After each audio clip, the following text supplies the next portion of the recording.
News मध्ये आपले स्वागत आहे। पाहूयात आजच्या ताज्या बातम्या।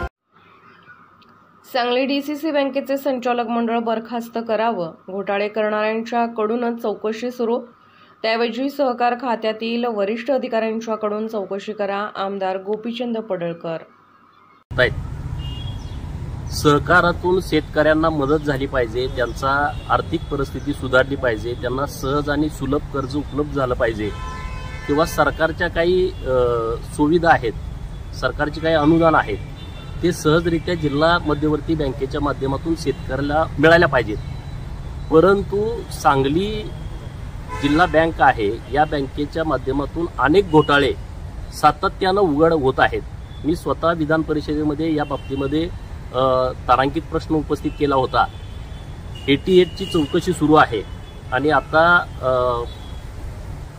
19/4/2024 पत्र आहे सहकार आयुक्तांचं आणि डॉक्टर प्रिया दळणर यांची नेमणूक केलेली आहे की जवळपास 50 कोटी रुपये जो काही फ्रॉड झालेला आहे चुकीच्या पद्धतीनं, त्याची जबाबदारी निश्चित करणं आणि त्यांच्यावरती कारवाई करणं।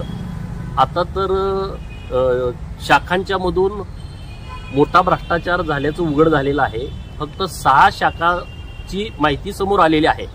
जवळपास 219 शाखा सांगली जिल्हा मध्यवर्ती बँकेच्या सांगली जिल्ह्यामध्ये आहेत। जर 6 शाखांमध्ये इतक्या कोटीचा घोटाळा झाला असेल तर अन्य शाखांची चौकशी केल्यानंतर काय परिस्थिती होईल।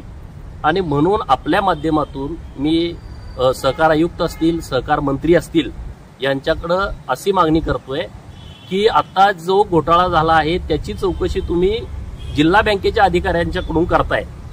अरे हे कुंपणच शेत खातंय, वरिष्ठ पदाधिकारी, बँकेचे चेअरमन, व्हाईस चेअरमन, संचालक हे घोटाळा करतायत आणि त्यांच्या पावलावरती पाऊल ठेवून आता अधिकारी घोटाळा करायला लागलेले आहेत, कर्मचारी घोटाळा करायला लागलेले आहेत। आणि मग तुम्ही त्यांच्याकडून त्यांची चौकशी करण्यात काही उपयोग नाही, तर सहकार खात्याच्या वरिष्ठ अधिकाऱ्यांकडून या सगळ्या बाबतची चौकशी नीटपणे झाली पाहिजे।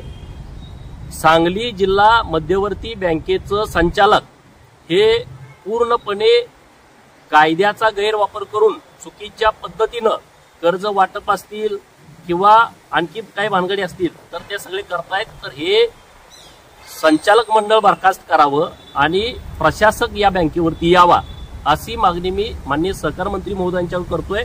खरं तर त्यांनी हा विषय अत्यंत गंभीरपणे घ्यायला पाहिजे, नाहीतर कुठल्या नेत्याच्या नेतृत्वाखाली बँक आहे मग ते काय म्हणतील असल्या कुठल्याही भानगडीत न पडता त्यांनी तात्काळ या विषयाकडे गांभीर्यानं लक्ष दिलं पाहिजे।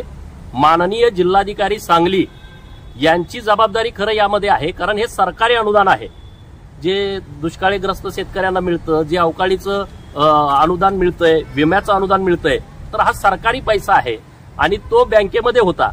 एक तर तो शेतकऱ्याला मिळाला पाहिजे होता, जर शेतकरी तिथं आले नसतील तर तो सरकारकडे परत जायला पाहिजे होता।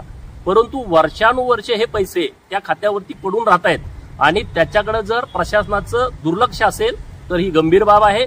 माननीय जिल्हाधिकारी यांनाही माझी विनंती आहे की आपण सुद्धा आपल्या अधिकारामध्ये या सगळ्या विषयाची चौकशी करून कारवाई करण्याच्या संदर्भामध्ये तुम्ही वरिष्ठांशी बोललं पाहिजे, ही मागणी माझी माननीय जिल्हाधिकारी महोदयांच्याकडे आहे। घोटाळा होण्याचं कारण काय आहे? 15-15, 20-20 वर्ष तेच अधिकारी त्याच टेबलला आहेत। हे संचालकांचे जवळचे नातेवाईक आहेत, चेअरमनच्या जवळचे नातेवाईक आहेत, त्यामुळे ही सगळी परिस्थिती उद्भवलेली आहे। ज्या अधिकाऱ्यांना, ज्या कर्मचाऱ्यांना 3 वर्ष पूर्ण झालेले आहेत त्या सर्वांच्या सरसकट बदल्या झाल्या पाहिजेत आणि त्या तात्काळ जिल्हा बँकेच्या माध्यमातून कराव्यात, अशी मागणी आपल्या माध्यमातून मी करतो। बातम्या पाहण्यासाठी आपले चॅनल लाईक आणि सबस्क्राईब करा व बेल आयकॉन दाबायला विसरू नका।